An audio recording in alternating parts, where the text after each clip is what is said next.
Well, well, hello, BookTube. I don't know if this is actually working. It looks like David Murphy and I might have ironed out all the bugs. It's showing me myself. It told me I was going live and then it went live. That all looks good. That all looks the same as it once did. I don't know this for sure. I won't know this for sure until this actually happens. But I do have a couple of things to talk about, whether this is a video that goes up on the channel or not. Uh, Number one is broader, and that is to do with writing. And the second is more narrow and more personal because uh, it's going to sound really dumb. It's going to sound really weak, but I had someone on BookTube today just go out of his way to be a jerk to me in a way that I want to stress never happens. That never functionally, that never happens. Now, David Murphy isn't here anymore, so I don't have anybody here who can do any kind of math or statistical analysis of any kind. But I have been on BookTube for 8 years next month. I've made 7,000 videos. I've probably had several thousand comments from who knows how many hundreds of people. I have no idea if there's a way to count the number of comments, but there have been a lot of comments. I'm active in my comments field. I like to respond to everybody. That generates activity. And in all that time, and all those videos, and all those comments, in all that time, I think just generously estimated, I have blocked from this channel probably 8 people. So somebody who's more mathematically inclined than I am would have to go through the numbers and determine what fraction of I don't even know how many comments there've been, how many commenters there've been. It's several thousand, I would bet. How many? What fraction of that is 8? It's minuscule. It's a rounding error. It's effectively didn't happen. It's certainly less than someone with this kind of prolific output should expect. So when I get someone who's being a persistent jerk, just persistently not even getting the hint the first time I make a comment, but just continuing at it. When I get a person like that, it shouldn't get to me at all. It shouldn't bother me in the slightest because it functionally never happens. But it did today. I had to block someone from my channel today who was steadfastly, adamantly defending his right to be rude to me. Uh, Such people aren't going to learn. They aren't going to change. No, I should know that by now. I've had old seasoned YouTubers tell me, block and move on with your day. Don't think about it. Especially don't try to discuss. Just block and move on with your day. And I've heard that from so many seasoned pros. I still don't do it, and I should. There are no examples where it worked, where my approach works. Uh, I started this channel to have conversations, so that feels antithetical. But nevertheless, I finally did it today, and it's been so. I thought, if possible, to have Stevestream to fix that. Well, so much the better. So much the better. That's the small thing, the petty thing, and the larger thing is writing. Because the suspicion that I had yesterday, I was trying to do a live stream yesterday, and it didn't work. Uh, it wouldn't go live. I could see myself, but it wouldn't actually go live. So I just gave up on it and made a static video here in the little book room. Uh, but in that video, I mentioned that I was contemplating a new idea for Camp NaNoWriMo. I had an idea in mind uh, that it was a police procedural, and I I don't want to think that I am so impressionable that I got rid of that idea because I read that Freeman Wills Croft book that was a police procedural and was so awful. I don't want to think that I'm so biddable that I read that book and it was so bad that I decided I don't want to write a police procedural. I'd like to think there were more complex motives involved than that. But however you slice it, the police procedural idea began to take a back seat in my mind. I think because I am I believe I am going to be drafted into a writing project. I doubt that I'm going to say no. I always tell myself that I will, and then I don't do it. Uh, and that writing project, I'm 100% certain that I am not at liberty to discuss it, but it will definitely dovetail with a police procedural thing. And so I didn't.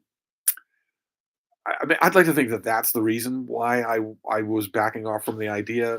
What I wasn't sure, and in that video yesterday, I said, for all I know, on the eve of Camp NaNoWriMo, I will go right back to that idea. It's fully formed in my head. It will be enjoyable, probably more to research than to write, but still, maybe even to write. Uh, but the second idea, the other idea, the alternate idea has been growing all day long. Now I still have one more day. This is apparently a near run thing. I still have one more day uh, to let these two fight it out in my head. These two ideas. But the second idea that I have, it's not really like anything else that I've ever written, and I like it. I like it a lot, and it doesn't have any of the whiff of drudgery. So I'm the writing news that I wanted to do just for a test balloon for this Stevestream, just to see if we're back in business for Stevestreams. The writing news that I wanted to make was that like I imagine a great many number of people, I am still undecided on what I'm going to do, even though it's the day before. It's the day before Camp NaNoWriMo. Fortunately, uh, the projects that I have in mind, either one of them don't require much in the way of research. I really just have to keep my names and dates straight. They're fiction, both of them, but they're not historical fiction, and they're not highly complex science fiction or anything like that. So, uh, if I decide overnight or in the morning, that should be good enough. I should have time to lay the groundwork and do a project for Camp NaNoWriMo. That would be wonderful. But anyway, those are the two things that I wanted to open with here. I see that there is a chat, and I can see it. So I'm going to look at the chat now. I assume that if there's a chat, that means you can see me, which means, if true, that this worked, that Steve Streams are now back in business, which would be incredible. So let's see. Let's see what the chat has to say, and see if you can hear me. That reading guy is here. For any of you who are listening or watching this video later, that reading guy at long last has a BookTube channel. Feel free to go and subscribe. I'm here, dutiful Donna Huguenot that I am. That reading guy continues. It is working. YouTube must be able to detect when you put your shirt back on as well. I think it's more a question of me just sending an endless stream of screenshots to David Murphy so that he can figure out what the problem was. That reading guy, again, you should try to have a low esteem. You expect those mean comments, and it's the nice ones that brighten your day. Uh, okay, number one, I've heard from many, many people. I have 4 friends who do YouTube for a living, and they say it is unavoidable. Don't think that it's weird, uh, for you to be surrounded by positivity and good comments and have one comment ruin your day. Really stick with you. That happens to everybody. They all said that ahead of time. So that's thing number 1, is that I guess this is fairly normal, and thing number 2 is I would not want to have low self-esteem for all the tea in China. Thank you very much. I've known in my life way too many people who suffer from that deficit, and I don't suffer from that deficit. I don't want it. So I'll take feeling rotten about a negative comment from time to time. Jess Book Girl TV. Hi, Steve. How do you have the energy to upload 2 to 3 videos in one day? She says. And I assume you're not being sarcastic. I assume you're not being sarcastic, because there are a lot of people, maybe some people in this Steve stream, who are going to say, why don't you have the normal energy to post 5 videos a day, which is what I usually do. But I'm assuming you're asking genuinely. It doesn't take much energy.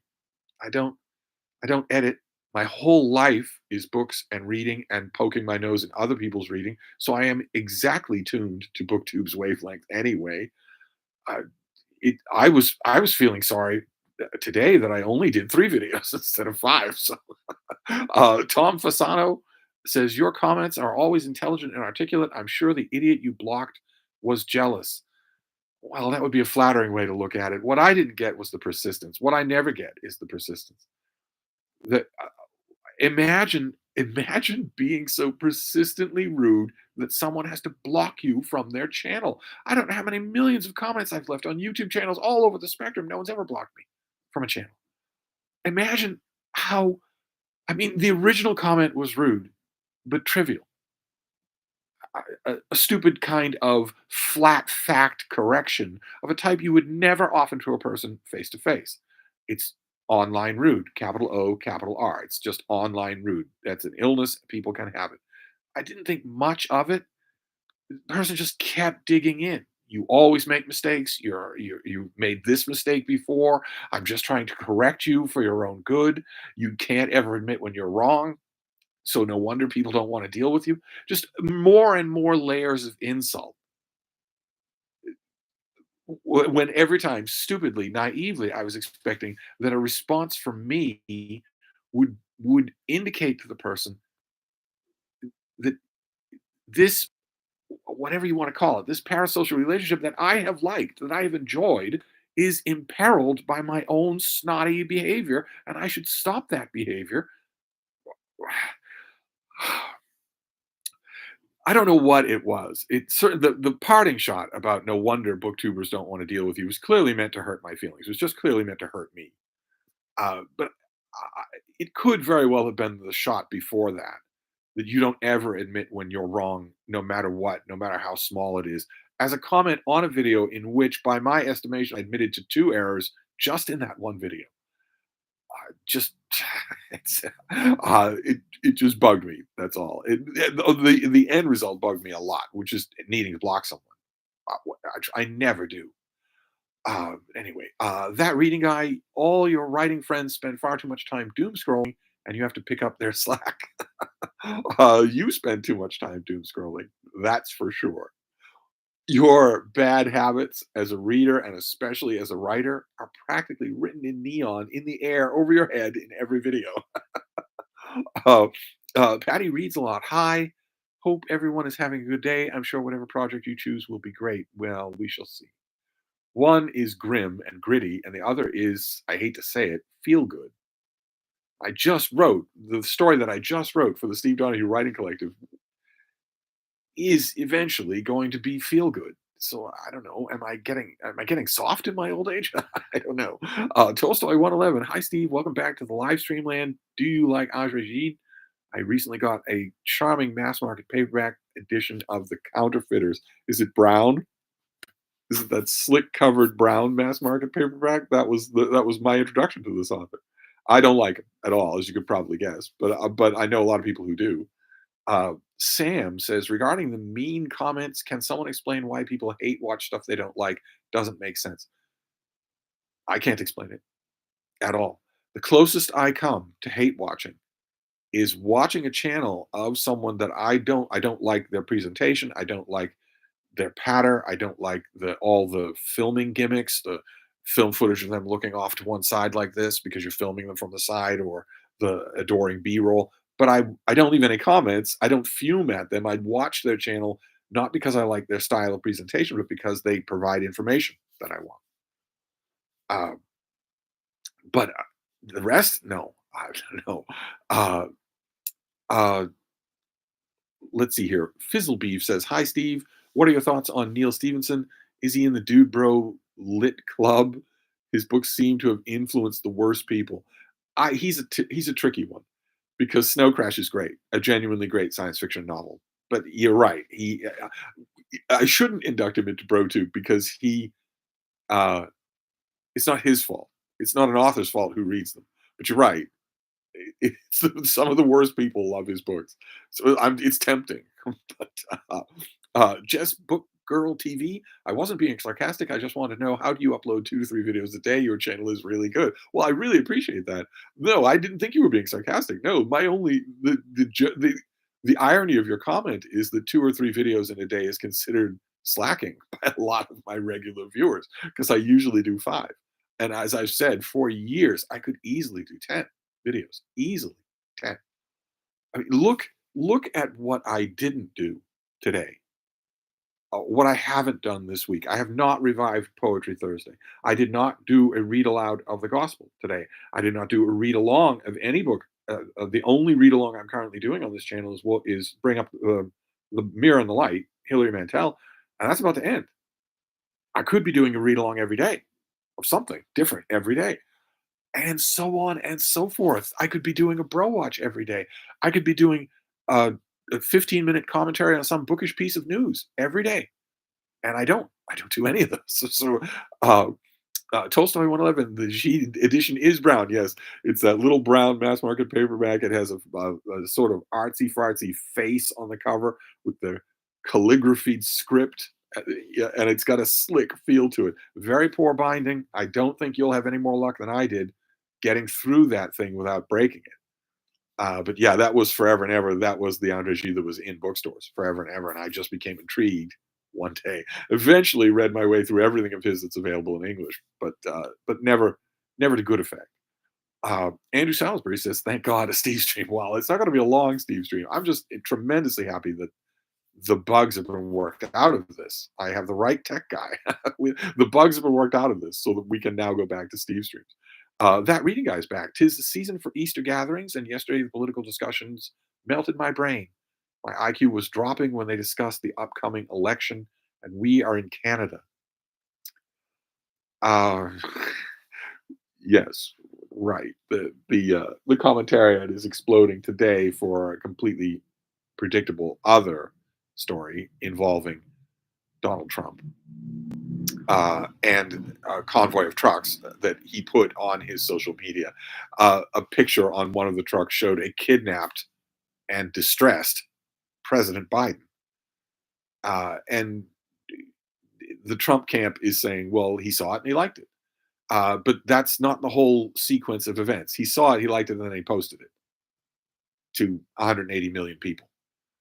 And that is an unbelievably clear violation of his parole. He should be in jail tonight. But it's not. It's not going to happen. He has violated his.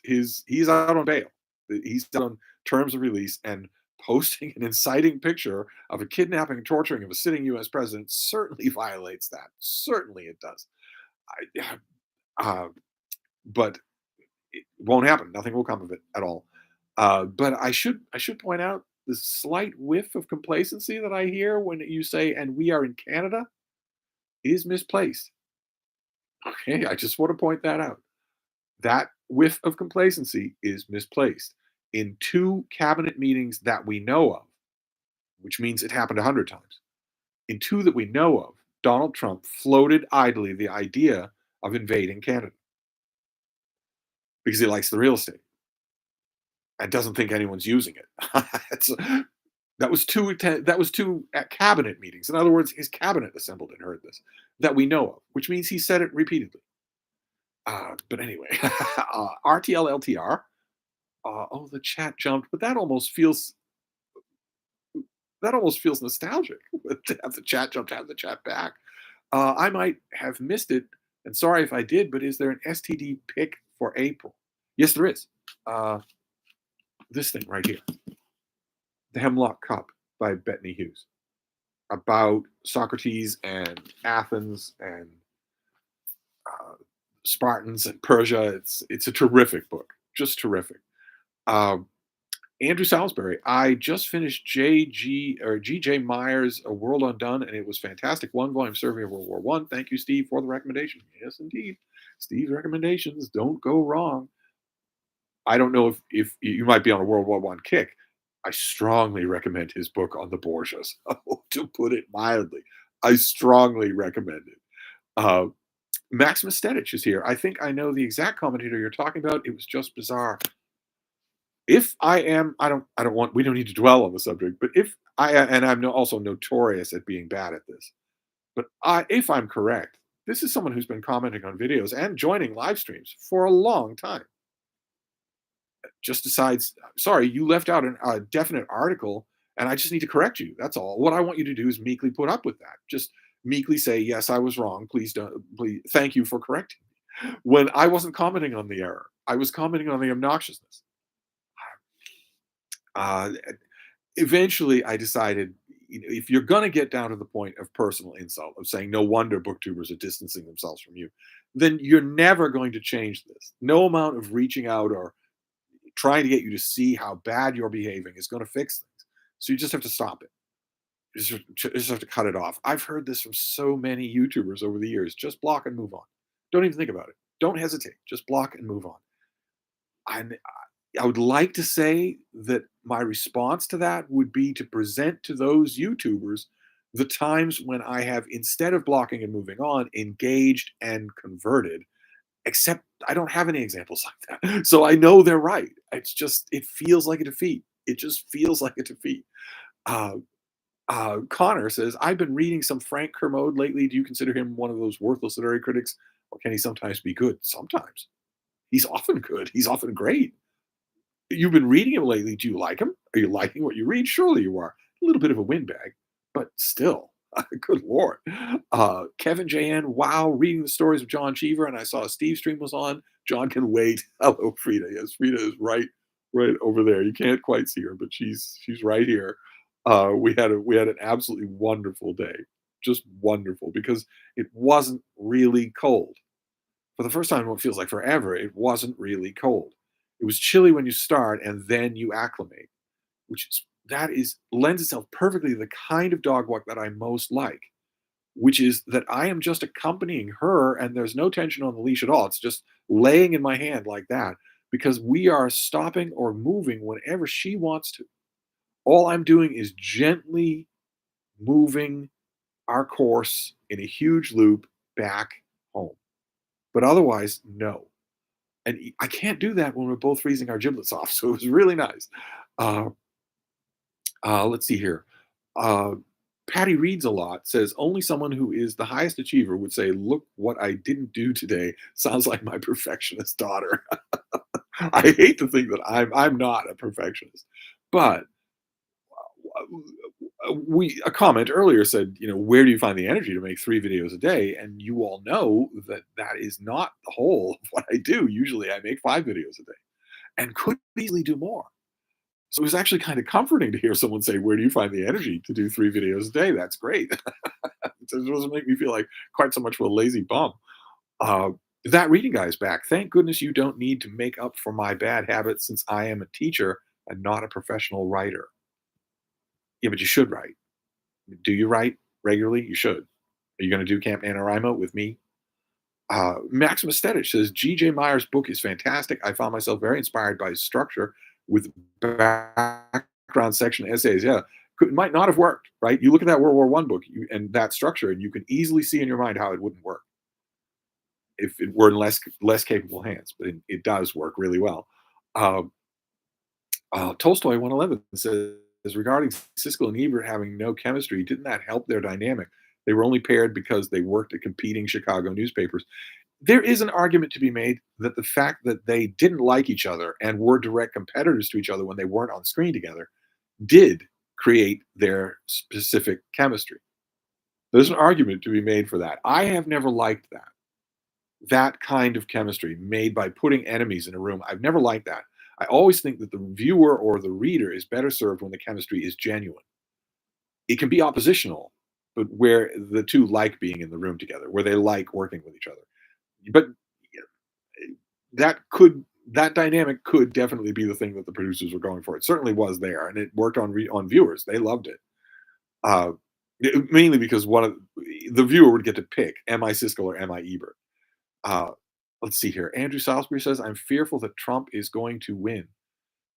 Trump's already won. He isn't interested in winning the election. He isn't interested in gaining the votes of, you know, uh, financially secure suburbanites in Minnesota or whatever. He's not canvassing. The Trump team is not out there with signs in yards or anything like that. They don't have the money to pay for advertising, and they aren't going to next year either because the Republican National Convention is entirely about Trump. All the money they raise is for him, for his lawsuits. Uh, it, it's not a question of any of that. The win is he allowed to be in the election? If he's not in the election, then no one can say that he had the election stolen from him.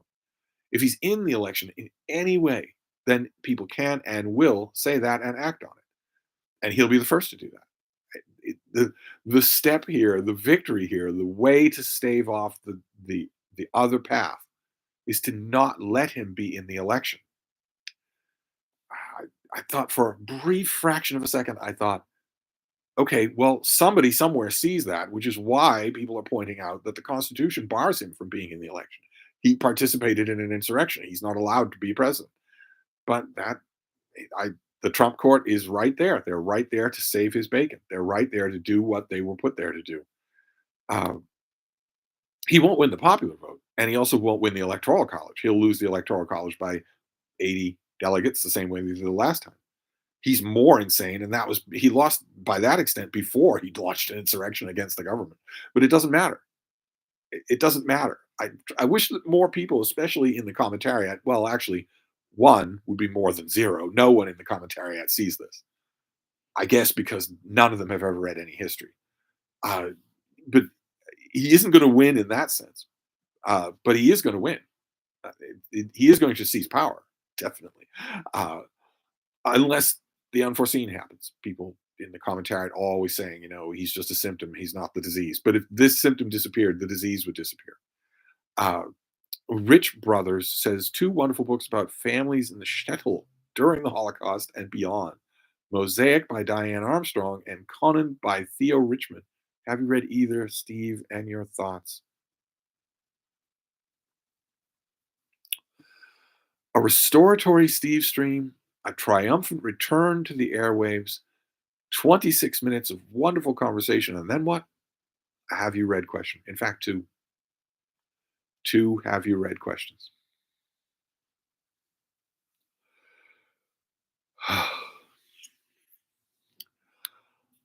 How have I offended? Sam says, I think Steve needs to rename the STD book club to the TDS book club. Just kidding. I honestly don't know what people are thinking when they mention TDS now. I honestly don't know. So you in 2017 you were just imagining things. In 2018 you were just imagining things. Come on, you're blowing things out of proportion. 2019, oh come on, you're blowing things out of proportion. Now, the guy who launches a violent insurrection to overthrow the government, feces smeared on the walls of my capital and yours, says that he's going to be a dictator when he's reelected, says that the Constitution needs to be eradicated, and still, if you criticize him, it's TDS. I just mystifies. It's become so mystifying that it's actually kind of funny now. it's uh, Jess Book Girl TV. Steve, who is your favorite author or book? Uh, my favorite book is Ovid's Metamorphoses, the Roman poet Ovid. And my favorite author is the Dutch humanist Erasmus, which you would, if you know him, you would probably know him from his one book, The Praise of Folly, which has a Penguin Classic. I think it has an Oxford Classic. It sometimes gets taught in schools. Uh, Maximus Stedish says, I DNF'd the Hemlock Cup last year, so I'm excited to give it another chance. You should. You should give it another chance. You might not have been in the mood for it at the time, but surely once you have a raging STD, you will be in the mood for it. Freeman, what did you think of Percival Everett's James? I thought it was remarkable. I did too. I did too. All the worry that I had, I talked at great length about it on this channel beforehand, about my worries about it. 99%, excuse me, 99% of those worries were groundless. I really, really liked it. I need to read it again. Of course, with Percival Everett, one reading is not enough. It's folded metal work over and over again in layers. So I need to read it again, but I'll wait. I might wait and just see if I can get a print and paper copy, because I'm going to want a print and paper copy of it anyway. Uh, Dead Poet says, how many books do you have? Last count, I had around 5,000.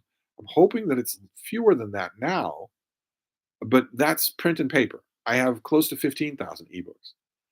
But print and paper, about 5,000. And sitting here in the little book room, this is the only wall that doesn't have books on it. I'm looking at the books and I'm thinking, surely this is enough.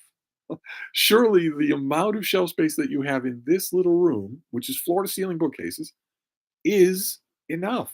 Surely this is enough print and paper books. Uh, but instead, they sprawl everywhere. They're all over the place here. Uh, Connor says, I've been reading Kermode's The Sense of an Ending. I don't think I'm really understanding much of it. I do have his essay collection, Pieces of My Mind. Should I start there? Sense of an Ending is really, really good. A classic. I don't know that uh, I mean, what do you mean when you say you're not really understanding it? One possible meaning to that isn't something that you can fix right away, and that is when I'm thinking about sense of an ending, I'm thinking there is a valid way that you could say you're not understanding much of it, and that's because it's assuming a lot of reading on your part that you might not have done. You might not be as well versed in the European canon, the American canon, et cetera, et cetera. In which case, Pieces of My Mind would be a better place to start. Yeah. Main thing I want to know is, are you enjoying his writing style?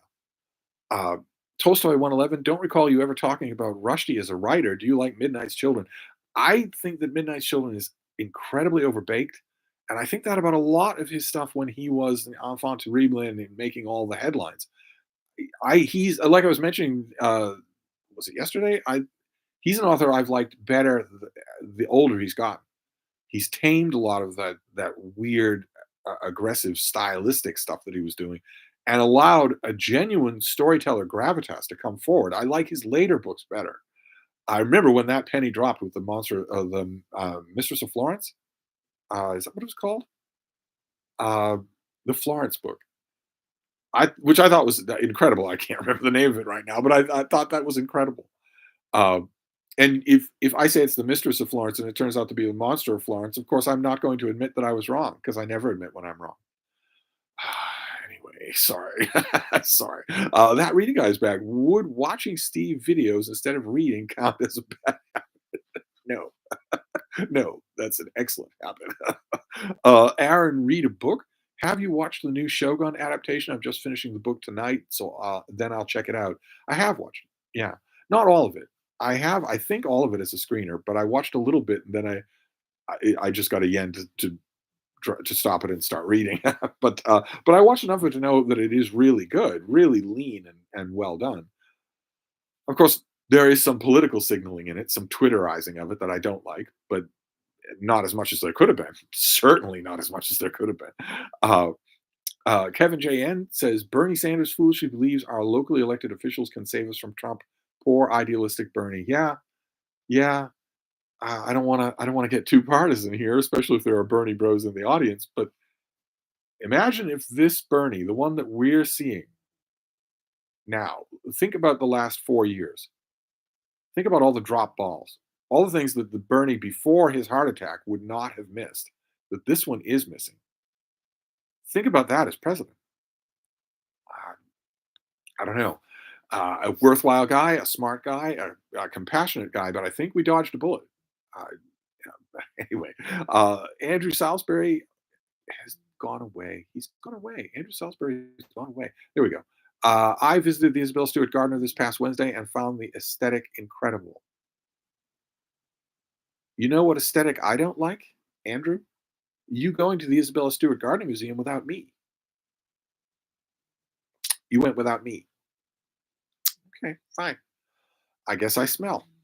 But yes, to any of you who don't know what Andrew was talking about, the Gardner Museum is incredible.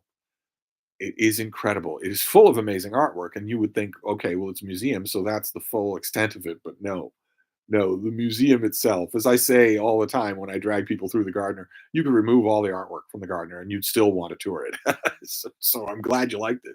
Was it your first time? Patty Reads a Lot says, agree completely about all your Trump comments. We live in a conservative era, and I'm going off grid with my dogs during election week.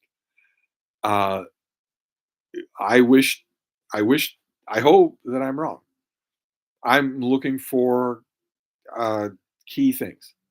I'm looking for a couple of key things, and I'm not looking for them in 2024. I'm looking for them in 1933. I'm looking for them in 1937, and not in America. I'm looking for uh, voters being openly intimidated at the polling places with no repercussions for the people doing the threatening. Check. I'm looking for an authoritarian figure Blaming nebulous others who are poisoning the blood of the nation. Check. I'm looking for that authoritarian figure to go out of his way to tell the local police in the country that they will be indemnified federally against any kind of prosecution. What's the unspoken part there? If you do what I say. If you don't do what I say, no indemnification. If you do, well, and that's a check, and so on, and also a superannuated statesman who is allowing all of this to happen instead of cracking down to stop it from happening. So is it Hindenburg or is it Biden? And that's also a check.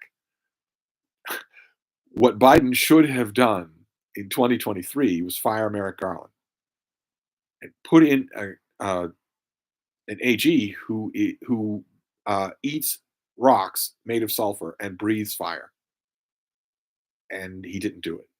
What he should have done in 2022 is pack the court, add 7 justices, and he didn't do that. This is when this pattern repeats itself, as it so often does, but the resemblances here between here and 1930s Germany are uncanny. I almost expect the names to repeat. And in those cases, the villain of the piece will not be the obvious autocrat who is signaling to the whole world what he wants to do. It will be the institutionalist who is allowing it to happen. That's going to be bitter to live through. Uh, but anyway, Patty reads a lot is back after sending my absentee ballot, of course. Alexander Buchal says, "Do you have any plans on continuing the chatting category romance channel?" Well, it takes two to plan. Sarah's fairly busy. Uh, so I would love to do it, but she's fairly busy. I think we had nebulous plans to try, but uh, my schedule is very elastic. I have a certain amount of work to do every day. I have a certain amount of work to do every week. Of course, there's a monthly deadline for the paper, but that's all flexible. I can move all kinds of things around and still get it all done. And no one else, not many other people can do that. So it's largely at her doorstep. That reading guy is back. Is the Hemlock Couple work of philosophy? Socrates, The Good Life, all capitalized. Sounds exactly like a book you wouldn't like, let alone host a read along for. Well, it does, but it wouldn't be that if I did, right? No, it's really good. It's really, really good. It's Bethany Hughes is looking at the idea of the good life. She's looking at the idea behind what the Platonic school would have done, what it would have been doing, why the ideas caught on, and what they were at the time, and against the backdrop of the history that's going on. I think it's going to be uh, a good read. Uh, Tim's Too Many Books. You can't have too many books, but you can have a little space for physical books. Have too little space for physical books. I have plenty of empty shelf space. I want fewer books. I want fewer physical books. I, I have way too many of them. Considering how much e-reading I do on this thing, considering that, I really do not need 5,000 printed paper books. Connor says, when did you first read the Metamorphoses? Did you instantly know it was your favorite book? I don't remember when I read it the first time, but I knew right away that it was affecting me like no other book because of just how joyously inventive it is, how just endlessly inventive it is, literally endlessly, because I've taken it everywhere and read it a million times. I've never got to the bottom of it. Libro Paradiso. Evening. I enjoyed Gabriel Garcia Marquez's posthumous novella Until August. It was good. Rereading Galliano's Mirrors versus Pritchett's essays. Excellent books. Well, I agree on Pritchett's essays. We're going to have to disagree about the Marquez. That little the thing the posthumous novella should not have been printed. I think it should not have been printed. What was it? I mean, it was good. You say, but what was it? Uh, Andrew Salisbury says the Enchantress of Florence. So not the mistress and not the monster. Okay. The Enchantress of Florence. Okay. Well, according to the person that I actually had to block, I'm now going to say that's what I said because I never admit I'm wrong about anything. Tolstoy 111. Did you see the recent Atlantic list of great American novels from the last 100 years? I hadn't heard of a single one from the last 25 or so. I did see it. Yeah, I disregarded it. And I bet you can guess why. The Mild Rumpus is here. A whole string of cartoons, like we were in grade school. Books and knits and things. Greetings from Cornwall, England. Good Lord. Good Lord. You're up late. Uh, Let's see here. Connor, with Kermode, you're right about my misunderstanding. He references a lot of Jewish apocalyptic literature and Sibylline oracles I have no clue about. He is inviting on the page, though. He is, yes, but he doesn't slow down. And he was told that by editors, that you're not leaving enough breadcrumbs here for a normal reader. So maybe you want to go to his more strictly occasional prose. Pieces of My Mind is one. Didn't he have another book as well? Another collection of his occasional prose, which would have been stuff like that would be collections of stuff that he wrote for the New York Review of Books, where there was an editor making him make it more accessible.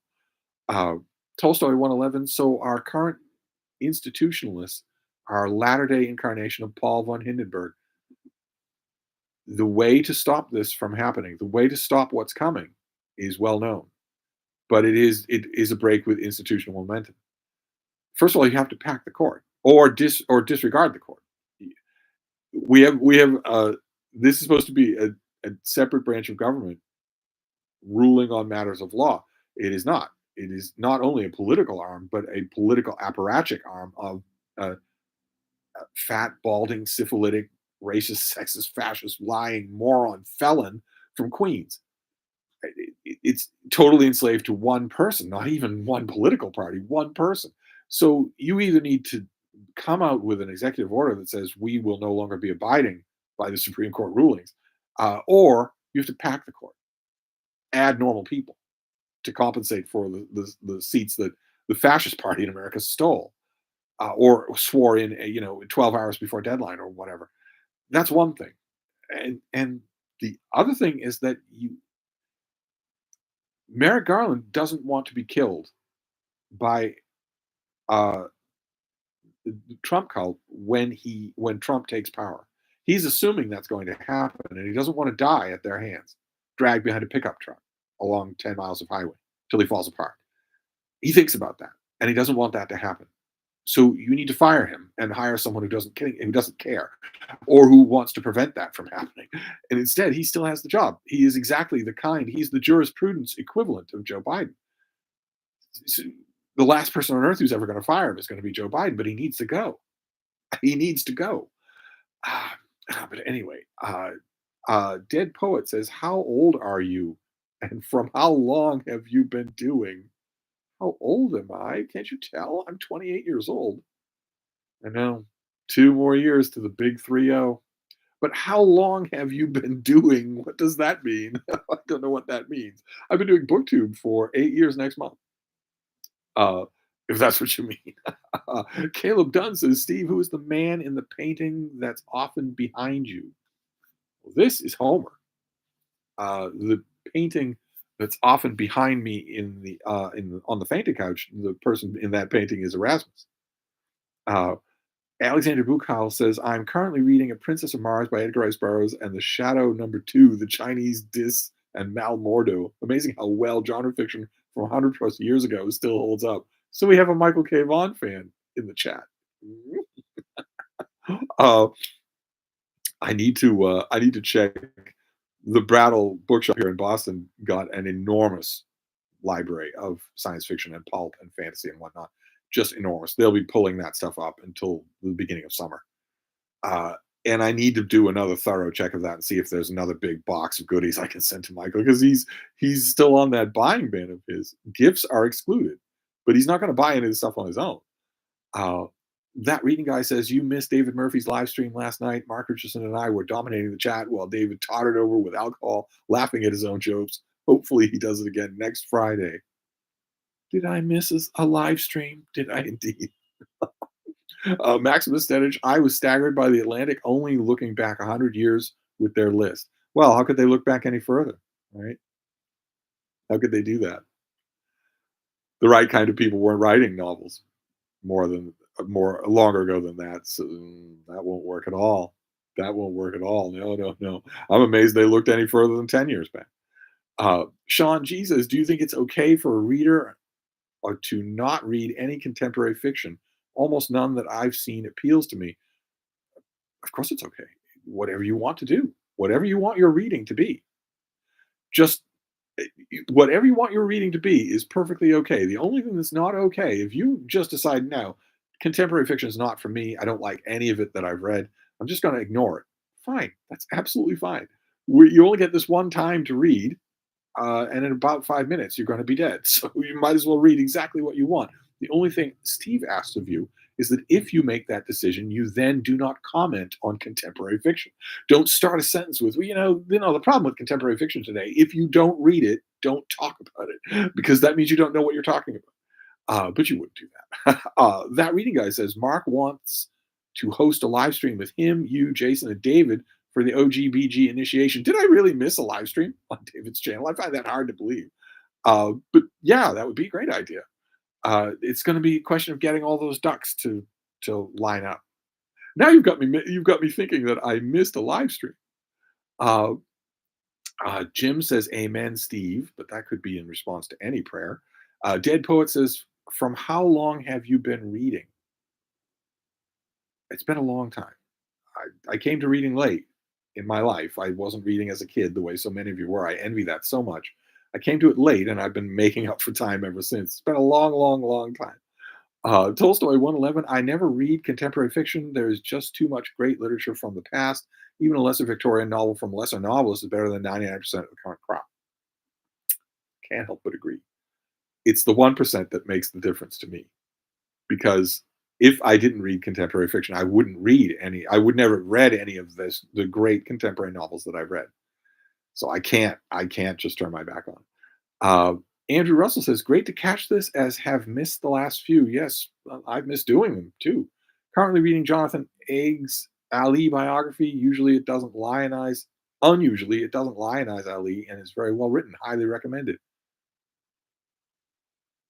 recommended by me, I assume you mean, since I recommended it before it was in bookstores. Uh, Pushed half a dozen reviewers to write about it, wrote about it myself. I assume you mean it's highly recommended by me. Uh, or were you writing all that because you were working up your courage to ask me if I've ever read it? I am praying. I pray to Krom and Mitra that is not true. uh, M. Ditmar, when did you learn Latin and Greek? Are you self-taught in these languages? I'm interested in how you learn them. I'm not self-taught. No, no, no, no. That's another thing I envy is all the people I know from BookTube that are autodidacts in a whole bunch of different things. Uh, but I learned Latin and Greek a long, long time ago. The whens are all a long, long time ago. Tolstoy 111, speaking of American lit from last 100 years, do you like Call It Sleep by Henry Roth? I read it in school and it made no impression on me. I bet you'd like it better now. No one should read it in school. No one should be forced to read it in school. I bet you'd like it better now. I like it. I'm due for a reread. Books and knits and things. I have insomnia, so 1 a.m. here in England is early for me. Oh my. Maximus Dennis says, what about his Mercy of a Rude Stream? Not so much. Uh, Caleb Dunn says, thank you. Also, have you read Maynard Max Alexander Pope biography? If so, thoughts? Are there a lot of new people in the Steve stream? Is that how long I've been gone? Are there a lot of new people here? I'm getting a lot of have you read questions. I love Alexander Pope, and Maynard Max book is enormously influential. It is the definitive life. Instead of asking Steve a have you read question about a book that he has obviously read, just ask what I thought of it. That's all. Instead of starting with have you read? I have read Maynard Max biography of Alexander Pope. I think it's brilliant. I'm assuming that you think it's brilliant. Uh, that reading guys back. We need to celebrate your 8-year anniversary somehow. Maybe another mandatory read along. Mandatory read along would be a good idea. I haven't done one of those in quite some time. Books and knits and things. I'm so appreciating this live stream. Admire you loads, Steve. Your brain is fascinating. Such interesting protuberances. I had not expected such dolichocephalic development. Man, I covet your skull. That reading guide. No, Caleb, don't ask that question. Exactly. Please don't ask have you read questions. We're having a fine Steve stream. Don't ruin it. I mean, honestly, Maynard Max biography of Alexander Pope. Biography is my favorite genre. Anyway, Andrew says, I haven't seen anything from the literate Texan lately. Any update? Well, you all know from maybe his community post, Randy has been having horrible setbacks with what was a month ago, a fairly innocent little health problem. not connected, dir- not a direct component of the major health problems he's dealing with. And that thing just kept him flat on his back in the hospital forever. Seemed like every 4 days they would say, "You're about ready to go. We're pretty much done with you. You're stabilized," and then it'd be, "No, afraid not. Can't go." No, it's amazing that we're getting anything from him at all, um, until he gets back on his feet. It's just some people, when they get into his position, they have a relatively smooth road, and then others they get one roadblock after another. And he seems to be getting one roadblock after another. Uh, Jim says, "I am reading Chaucer in Middle English. Amazing, isn't it? Though, isn't it? I always this is the one instance where I worry about sounding like a snob when I say, you really shouldn't read Chaucer in translation. It's not hard to do. It's not like completely learning another language, and it won't take you long. Once you start putting in the effort, it won't take you long to see not only that there are nuances, little echoes and rhymes and turns of phrase that can't be translated directly, but also that it's in those things that Chaucer's playfulness lies. His genius is in those things. He is a masterful manipulator of his own version of English.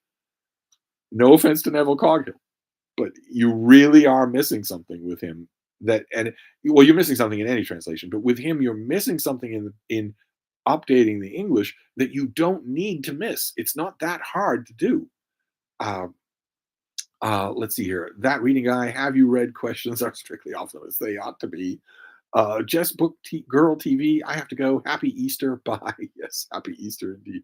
Caleb Duns is laughing, probably at the have you read question. Fizzlebeef says, "What is that? What was that list? House of Leaves is gimmicky and scary, but a great American novel. Come on." And The Stand. Yeah, yeah. The list was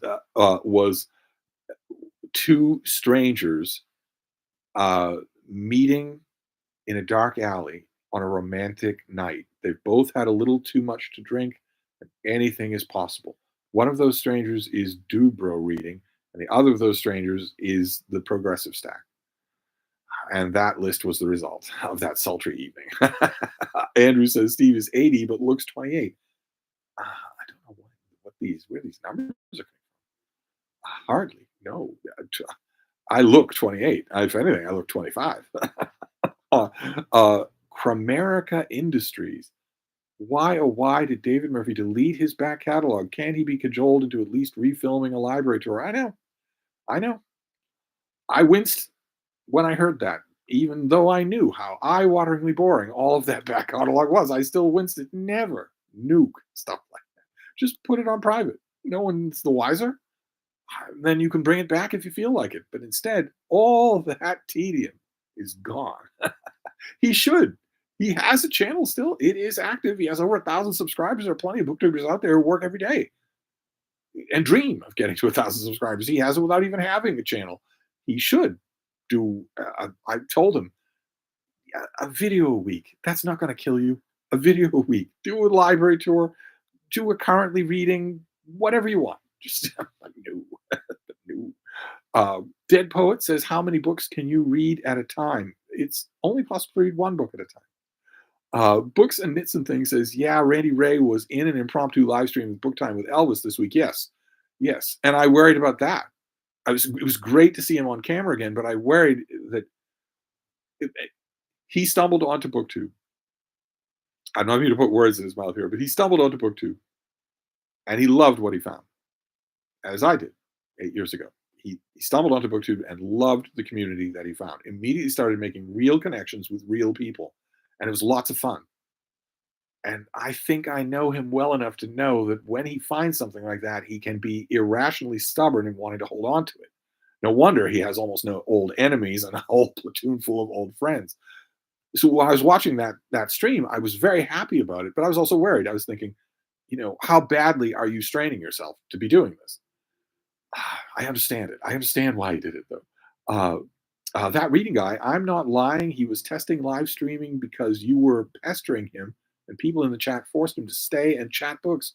He deleted the video right after since he hates how he sounds. I missed it. I missed it completely. I'll have to email him about it. I hate how he sounds too, if it's any consolation. Nathan, hello, Steve. I've been reading through a bunch of books from your best of lists from last year, and they've all been quite good.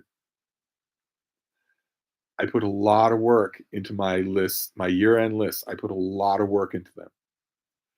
Uh, I well, you all know, except for the ones who think that I'm lying about everything. You all know I do this all year long. I pay more attention to it, and I value it a lot more than almost any other editorial board, which is where you're getting all the other lists. You're not getting it from a person. You're getting it from editorial boards. I put a lot of work into it. Those lists are pretty sound, I would say. Uh, uh, Dead Poet says, "What's your occupation?" I am a book critic and also a book section editor for a newspaper. Andrew Salisbury, any thoughts on Joe Spivey paying a visit to High Cottage? I think it would be great. I think it would be great, and it's not all that expensive. If you're willing to plan ahead of time, let's say for the spring, and go on TripAdvisor or Trivago or something like that to find cut rate deals, it's possible to do. Uh, and everything here would be on me. It'd be my treat if you were here. I'd love it. I think that'd be great. He doesn't seem all that much in the pet line. It's and Frida is she's not a pet. She lives here, so she's very present with guests, very present. But I imagine that she would get the hint. uh, Andrew Russell says, "Sorry, Steve. It was highly recommended indirectly by you, as you said how good Egg's King biography was. Apologies for not showing an appropriate level of deference to your superhuman reading experience. I sang this book's praises to the sky. It's not a question of deference. It's just I say maybe I can't expect everybody to watch 7,000 videos, but I praised it to the skies in print, on camera, ahead of time, and afterwards. I'm glad you're enjoying it. I'm glad that you liked it. That reading guy. What are the best books to have students read in school? When you say have students read, what you mean is make students read, and I don't agree with that. That that has, except for the one or two freakish examples where it has a good effect. Usually, it will have a negative effect. Usually, it will associate reading with homework, and that's why 99.9% of the adult population of this planet hates reading. There's a huge 99.9% of the adult population of this planet does not read for pleasure. And of that 99.9%, I would say probably 95%, maybe as low as 92%, would literally rather die than read. So if you get them into your garage and you make them kneel and you put a shotgun in front of their eyes and you say, "I've got a book right here, Pride and Prejudice, let's say, or Lonesome Dove. You can either read that book for pleasure, or I can pull this trigger and blow your head right off the top of your body." And 92 to 95% of the adult population of the world would hear you say that, know that it was true, and say, "I'm just blow my head off.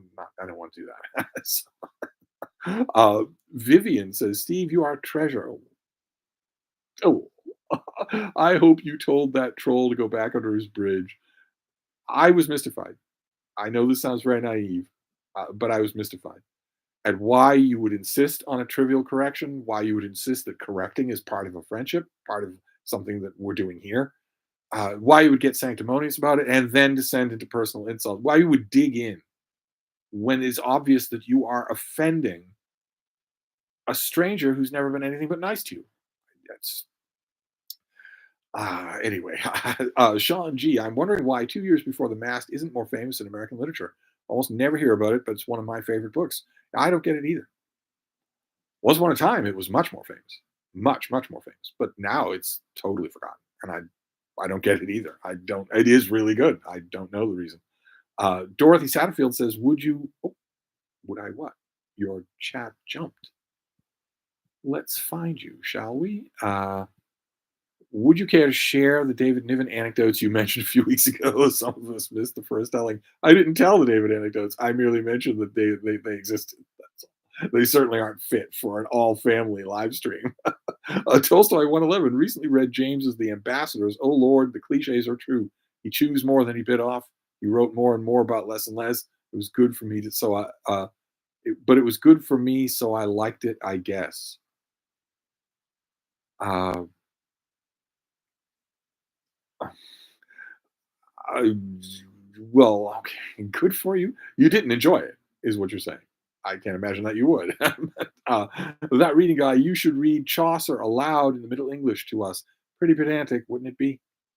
Try to steer clear of pedantic stuff on my channel. Leo Percara, hello, Steve. I know this is a Stan Lee virus on steroids, but do you like the comic slash TV series Invincible? What do you think? If you were a betting man and you had to bet $50,000 on what my answer would be to that question, do you think you'd lose your money? Andrew Russell says, if I'm going to be dead in 5 minutes, should I spend half that time reading and half writing? So many choices, so little time. I think you know what I mean, smarty pants. You shouldn't be procrastinating, is what I mean, except for this Steve stream, which we have to wrap up anyway. We have this proved to be a success. That's great, but we have to wrap this up anyway. But I think you know what I mean. You spend your days as if you had all the time in the world, and you don't have all the time in the world. So don't spend your days that way, is what I was meaning to get at. Matt Sheridan, hi Steve, hi Frida, happy Saturday to you and the chat. Yes, the bean is she's I'm at the top of the bed in the little book room, and she's right with me. She's right between my legs. Tolstoy 111. Hi Steve, I'm new here. Ever read Hamlet? Don't you start. Don't you start. The genuinely new people here don't know they're offending. That's all. That's all. Matt Sheridan is saying, did you ask Steve, have you read question? No, Tolstoy 111 didn't. Plenty of people in the chat have. Maynard Mack's biography of Alexander Pope. I asked, maybe it's legitimate. I mean, how many other booktubers are there, even in our little ambit of booktube? How many other booktubers are there where that would not be a legitimate question, where that would be, ruffling feathers? I mean, do the head count, right? I mean, off the top of my head, let's use Maynard Mack's biography of Alexander Pope as an example.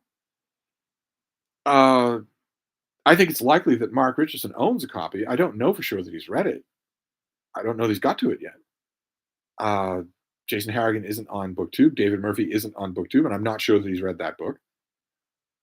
David Novak, maybe, maybe.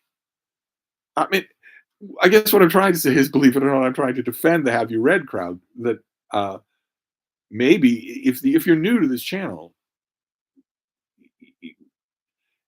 BookTube of the channels that we all know and we all love and we all watch, you could not make that assumption. With I don't think any of them you could. So unless there's somebody that I'm forgetting that I'm leaving out, uh, uh, Philip Chase maybe might have read it. Maybe he might have read it. I don't know. I think the list would be small. So maybe the question is legitimate. Uh, Matt Sheridan says, Steve, what are your thoughts on James by Percival Everett? Yeah, it came up earlier in the chat. I thought it was quite impressive. I need to reread it. I need to reread it. Uh, Crispy Taters says, talk to Joe Spivey in a while. He should be visit Boston and join you at the Brattle sometime. That also came up in the chat. I haven't chatted with him lately. I'm honored to be the person who's currently publishing his book reviews at Open Letters Review. That's not going to last for long. He's going to get swooped up, but he's welcome to come to Hyde Cottage. Uh, uh, Crispy Taters is back. Oh wow, I didn't even see that prior comment. Yeah. Sean G says, can you bring back your old blog? You could put it behind a paywall or something. I enjoy seeing you riff on random literary stuff without the constraints of a book review. Bring back Steve Reads, you say. Put it behind a paywall, you say. What fascinating thoughts. I believe the kids, as the kids would say, stay tuned. Matt Sheridan, are you a fan of Wallace Stevens? Not yet. No, but he's on my list. Once upon a time, if we had talked, if you had asked me that question 20 years ago, I'd have said, no, I'm not, and you shouldn't be either. But I've said that about a lot of other people too. And then I gave Auden enough time to work on me and change my mind. I'm currently doing that with Larkin, and Wallace Stevens is on the list. So I'm not a fan right now, but I don't expect that to stay true. Tolstoy 111, excited that tomorrow I'm seeing a production of Rosencrantz and Guildenstern Are Dead. Can't pass a chance to see live production. Do you like Tom Stoppard? Not always. In fact, not usually. I love that play, but who doesn't love that play? But you're going to see that on Easter Sunday instead of going to mass 4 times. That reading guy. I live for Steve's end of the year list. One of my reading challenges is to read the number one book on your best of fiction list every year since 1990. And it goes back to 1990 because of the Donahue interregnum. Uh, and people keep telling me you should extend that even further. Just keep going. Uh, Crispy Taters is back. The forced reading had a negative effect on me. Unfortunately, I finally come around. It has an unfortunate effect on lots of people. It's a negative practice. Uh, I'm glad you came around. We lose a lot of readers that way. Matt Sheridan, is there anything that can be done to mitigate people's reluctance to read? Well, the the approaches that I see most people take, especially most diehard readers, bless their nerdy little hearts, are all wrong. They're all urging and improving and strident when it should be what we should be conveying to non-readers is the simple truth, which is how much incredible fun you're missing. Not that it's a chore, not that it will help you or make you better, but that you're missing so much fun. It's so much fun to do. The same kind of point that I make about writing to a lot of you. Books and Knits and Things says, "Are you ever going to bring back the photos of subscribers' dogs? You featured my Jack Russell photos a few times. I should do that. I should put out a call. I should put out a call for publication, I should say, because I still do get lots of pictures of dogs. I got one last week that was so adorable. Oh my God. Oh my God. Just old and sweet, whites in the eyes, just a wonderful picture. I should do that and make sure that people know that I'm going to show it on my channel. That could be a regular thing. Uh, that reading guy. Okay, where'd you go here? Uh, uh, okay, let me rephrase that. What are the books students connect with most from your experience? Students aren't honeybees. They each connect with something different. If you want to have a reading requirement in schools, absolutely fine, but it should be a requirement that they fill, not that you impose. So find out what they want to read, which is going to necessitate that teachers be readers, and that's too much to ask. Certainly, it's too much to ask in America. I don't know about Canada. Michael Lombardo says, "Hello, Steve. Thanks to a recent purchase, you're on the big screen tonight." Oh my God, I've seen some of those. People send me pictures of those wall-size TV, and there's my face right there. Andrew Russell says, "I'm also currently reading a lot of plays for something I'm trying to organize with the amateur dramatics group I'm in. Some interesting stuff out there. Love to know what you're doing. Give Carol Churchill a try." Michael Lombardo, "Now I need a quality camera and mic to Zoom with Steve." Oh my God. That reading guy, speaking of your reading list, how come The Last Samurai by Helen DeWitt is not on your best of fiction list for 2000? Not on the top 10 at all. Uh, that sounds like an oversight.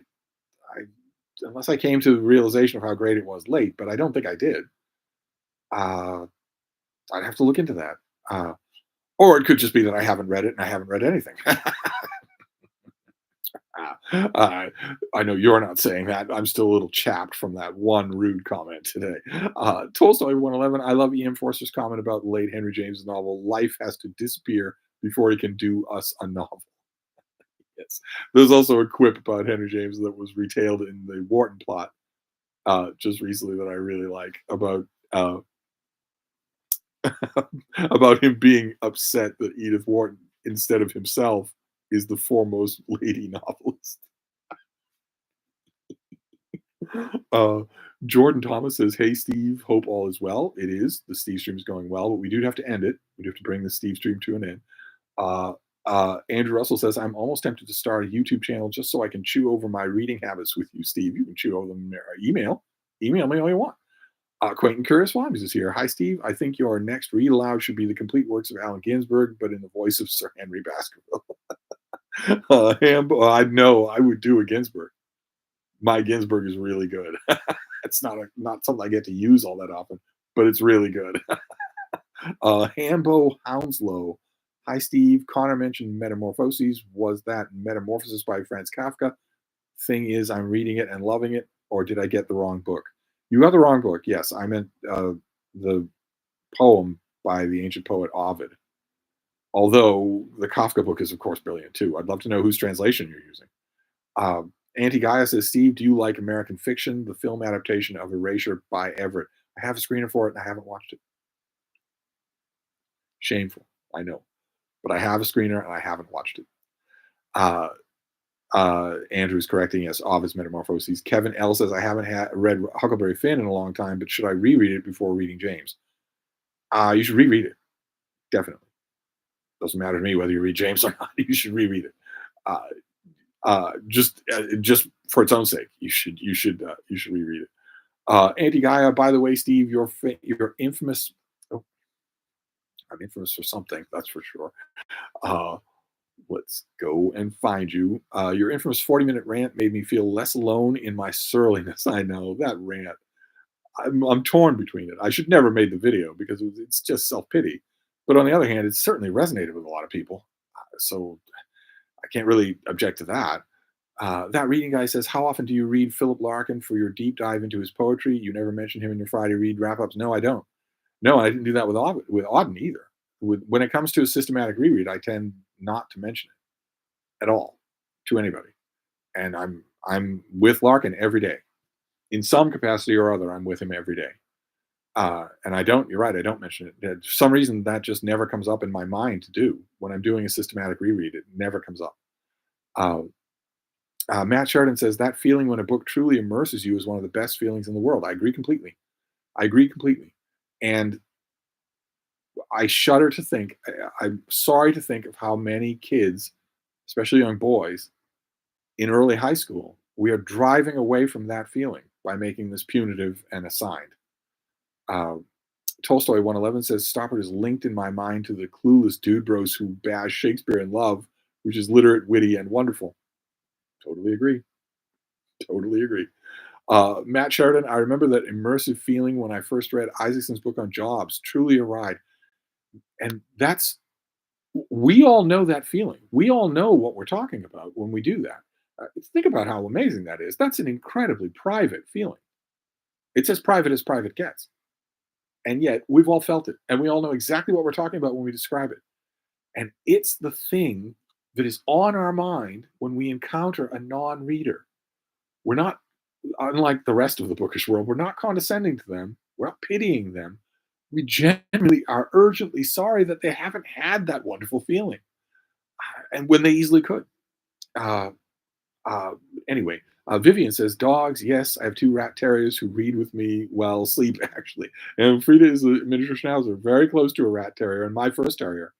She's my first terrier at all that I'm not the first one I've met and known, but the first one has been mine. Boy, oh boy, has it been an experience. It has been wild. I've learned a lot about my own favorite subject. I've learned a lot. Matt Sheridan is responding to Jordan Thomas. Andrew Russell says, Carol Churchill is one of my favorites. Already have two of her short play collections to read. Good for you. Harry Hounded, opinion on 20th century author Combe. You're offering your opinion on this person? What is it? You're not including it. Freeman says, my mammoth read from March was The New Negro, The Life of Alan Locke, an excellent immersive biography. Are you going to say I really should get to it? Is that what you're going to say? I got that with the egg biography of Ali. Or did you maybe get that recommendation from me? I agree. It's an excellent book. Harry Hounded, opinion of 20th century author John Cowper Powys. You're asking me my opinion. Is that it? I think he's turgid. I don't tend to like anything that he's written. DT says, Steve, I think you should stop doing these videos and just do Steve streams. Well, uh, I wouldn't want to stop doing videos yet, would I? Steve streams are fun, although we do have to wrap this one up. Jordan Thomas says, glad I was able to hop on before it ends. Have a great one. Yes, but we are wrapping this up. Quentin Curious Volumes is back. Just curious, have you seen anything unusual happen to the best minds of your generation? Yeah, it's called Twitter. It's, DT says, have you seen the new Roadhouse? How does it compare to the old one? Well, there isn't any comparing to the old one, right? But I have the new Roadhouse. I have a screener for it. I haven't watched it. I just haven't watched it. Part of me, I mean, I would watch it. Part of me is a little reluctant because I don't want to be part of Jake Gyllenhaal's 20-year-long midlife crisis. I don't want to be part of that. I know it's going to be long and ugly. I think it's going to end tragically, but I don't want to see it. I don't want to be part of it. These actors are not good enough to be so boring. Uh, Jay Nicole says, currently reading Frankenstein and listening to the YouTube videos about the book. The feminist viewpoint seems stretched. What should I read as an adjacent text? Oh, an adjacent text? Uh, I'm not sure. I'm not quite sure what you mean. Definitely, the adjacent text should be whichever version of Frankenstein you're not reading. So if you're reading the 1818 version, then when you're done with it, read the later version. If you're reading the later version, when you're done with it, read the earlier version. They definitely go together there. I don't know about the rest of it though. Uh, that reading guy says my students don't read at all, so it's hard to know what they would like to read. Given a choice, they will choose the shortest graphic novel with the most pictures. Hard to teach English that way. Yes, given a choice, they will do that because they view it as work. They don't view it as fun. If they viewed it as fun, they would pick the biggest thing. They want as much fun as they could get. It's just, I don't know your particular teaching situation. The teachers that I have known have told me over wine and calzones here at Hyde Cottage that my uh, impatience with the situation isn't realistic because they can't be expected to sit down and learn what each of their students would be interested in individually. I thought that's what teaching was. I guess maybe that's idealistic on my part. Uh, uh, Ryan says, there is a glowing red circle around your head on the main YouTube page that says live. Maybe you already said, but what was the problem? Great to see you back. Don't tell the Spaminator. Yeah, the Spaminator's not here. He's conspicuous by his absence. But I don't know. It was a series of problems, and David Murphy corrected them one by one.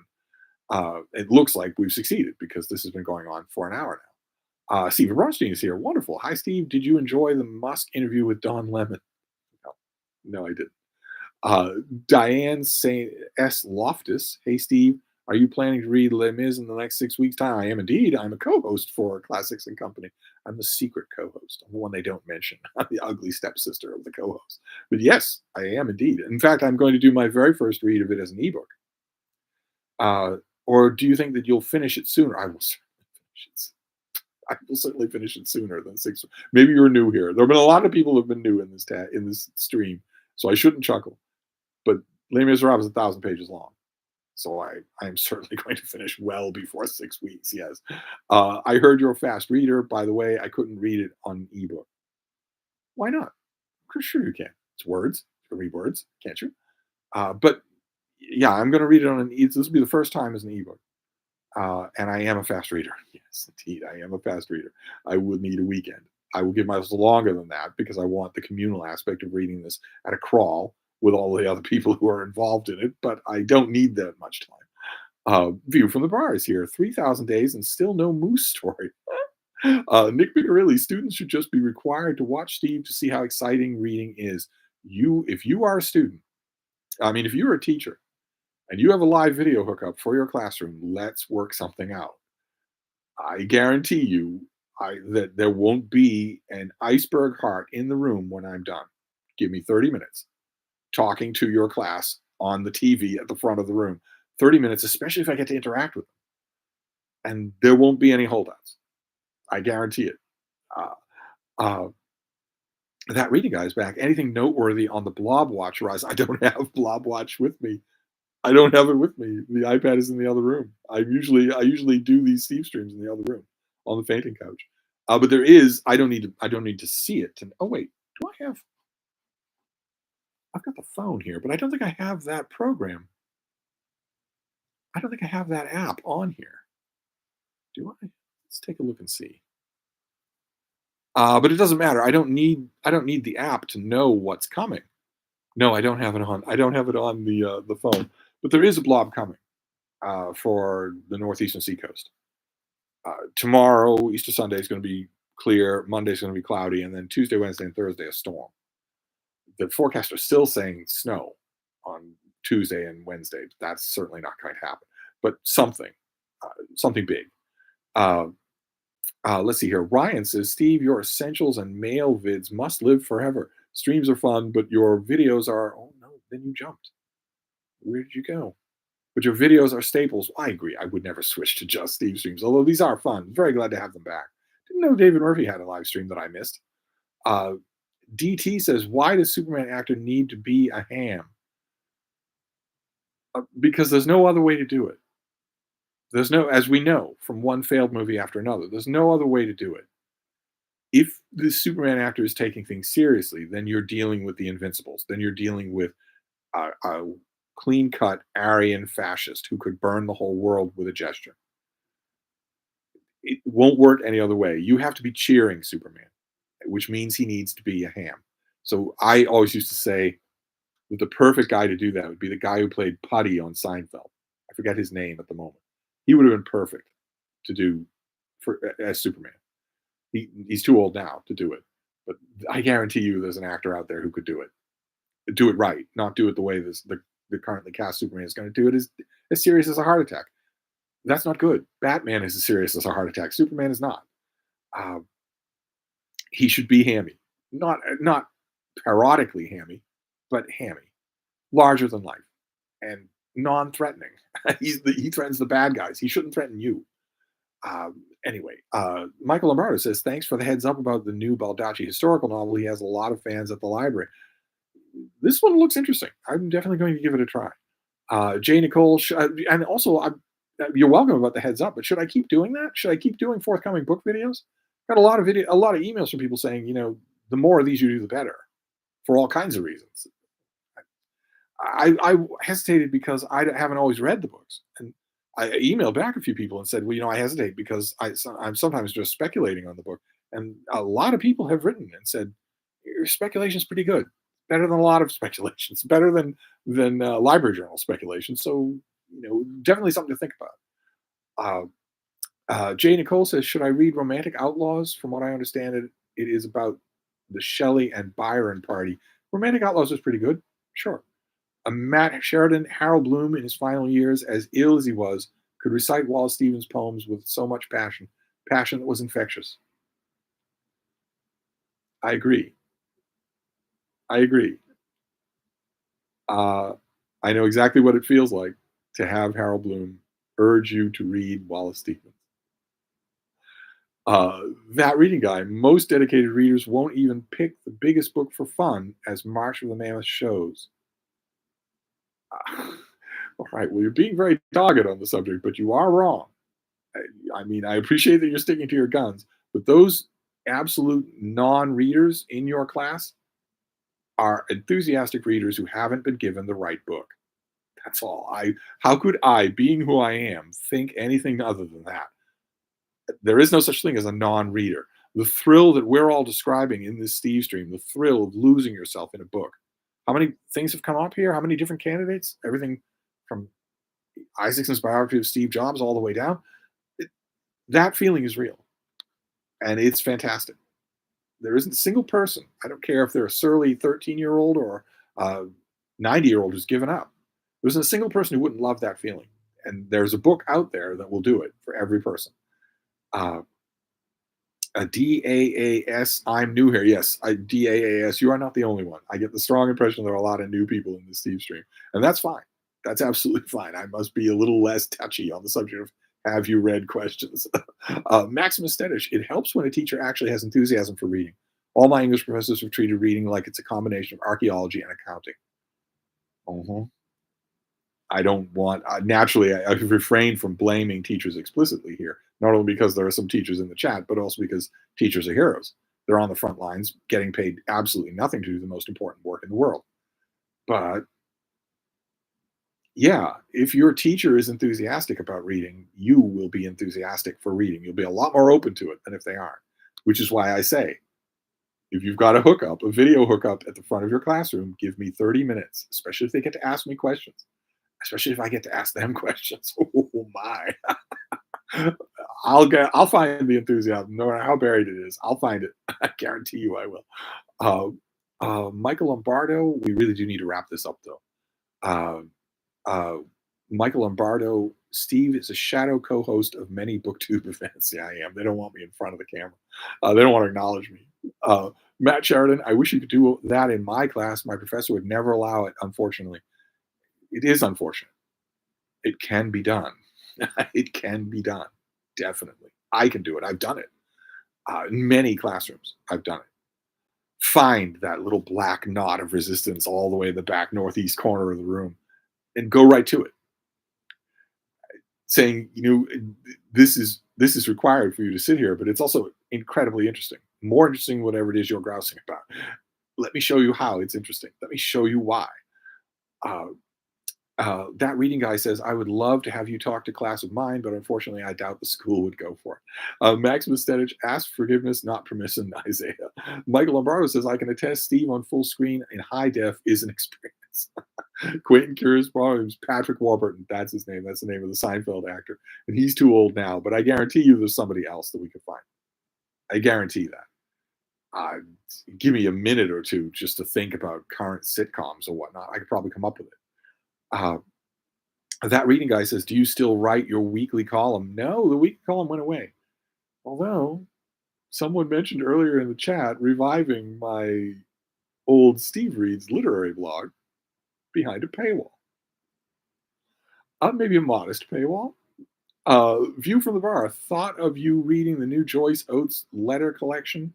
She says she read Sense and Sensibility, the last of Austen's novels, in her 50s. Said she hardly thought it was the same author. Did she indeed? Sense and Sensibility, not written by Jane Austen. Andrew Salisbury, I think I have a man crush on Steve. You wouldn't be the first. You're only human. I mean, look at this. Jim says Harold Bloom was great. I agree. Books and Knits and Things, ignore all toxic, insulting comments because such trolls are actually referring to their sad, miserable self. Well, that's an easy thing to say. It bothered me anyway. This did exactly what it was supposed to do. This Stevestream cured that completely. That's the main reason. I wanted to talk about writing a little, but that was the main reason I did this, was to make myself feel better about BookTube. I was worried that comment would stick in my craw and germinate and stop me from making videos tomorrow. Now, now come the resurrection, you can strike me down again. I will make videos tomorrow. Michael Lombardo says Patrick Warburton. He also voiced Superman in Jerry Seinfeld's Amex commercial. Did he really? Okay. Well, it wouldn't be him, but it could be somebody. It could be somebody like that. Somebody that would inject. It can't be super serious, and the actor can't think they're already Superman. It can't be either one of those things. I almost think that I know the actor that I would like to do it, but they're right on the tip of my tongue, but they're not coming to me. Uh, Vivian says, I like your book speculations and that you don't double down if you change your mind after reading. Yeah, it's almost like I can admit when I'm wrong. Sorry, that comment is still bothering me. Anti-Gaia Steve, what book do you think Walter Mosley will be remembered for most? Well, maybe not books so much as Easy Rollins as a character, not a single book. That reading guy says, "Oh, Steve, I don't disagree. I'm only quibbling on logistics." I know. Matt Sheridan, this discussion was great. Thank you, Steve. Have a great night, everyone. Time to wrap this up. I agree. It's time to wrap this up. Because if we don't wrap it up soon, we could attract an undesirable element. And we wouldn't want that. Oh, Jeff Messerman's here already.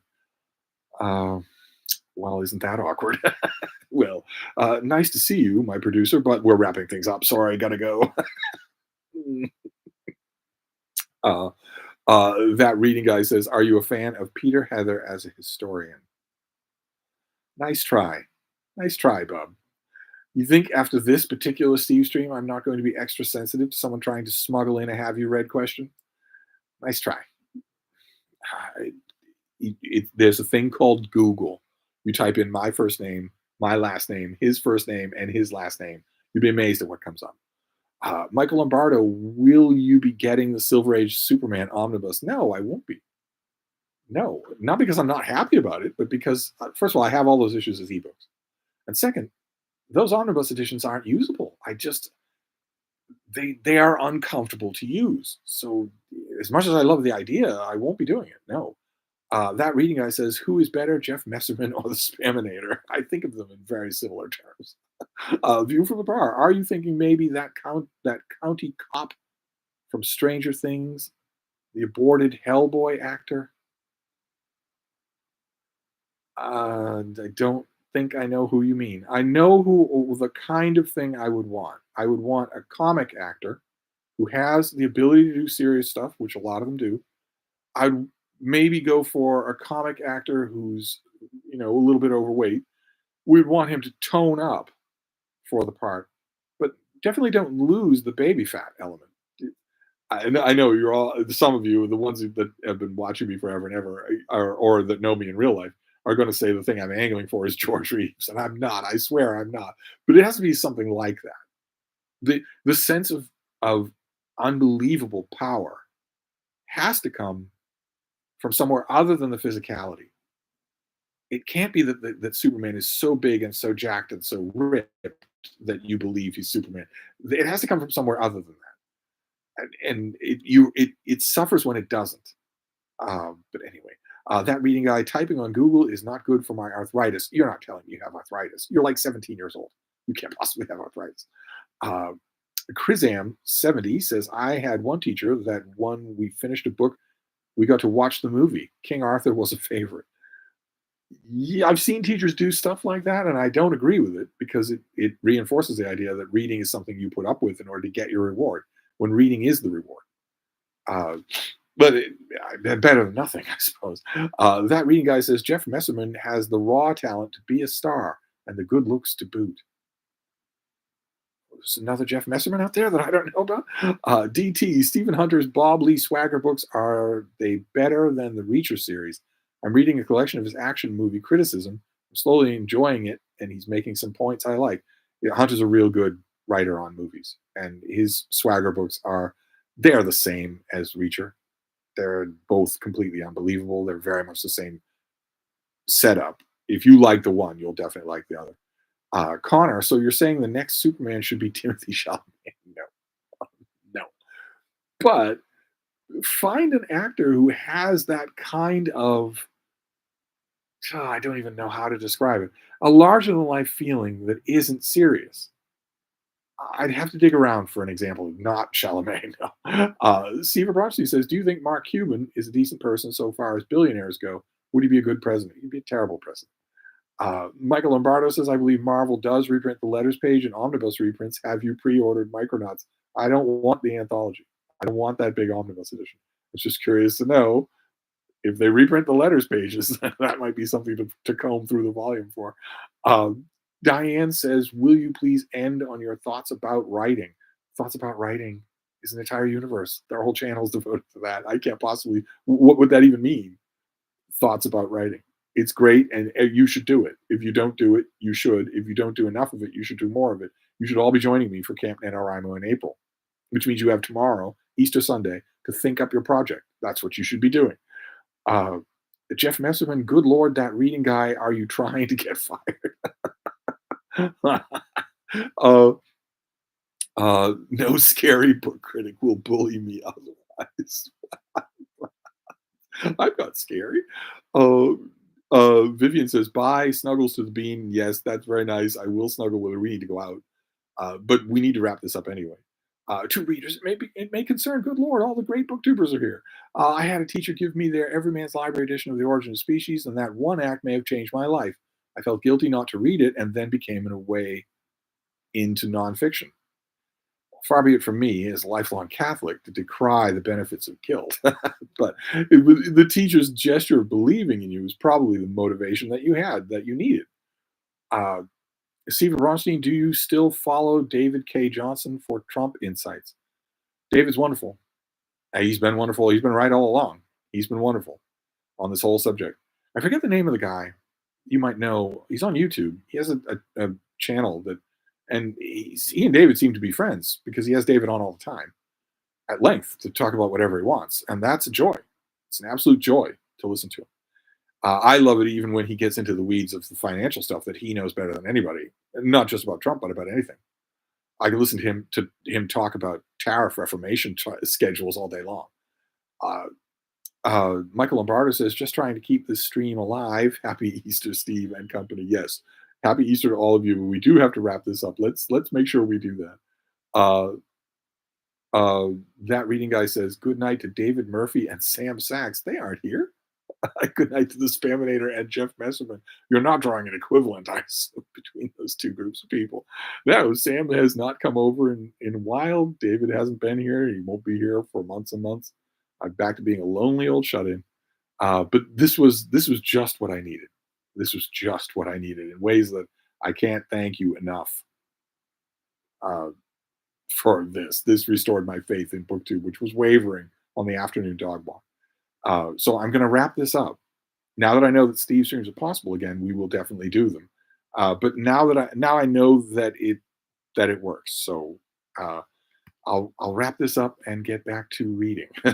And you all should be thinking about your project for Camp NaNoWriMo. You have tomorrow to think of it because we're starting tomorrow night at the stroke of midnight. But anyway, I'll wrap this up for now, and I will bother you about that tomorrow. So I'll see you all then. Thank you all, BookTube. Thank you so much.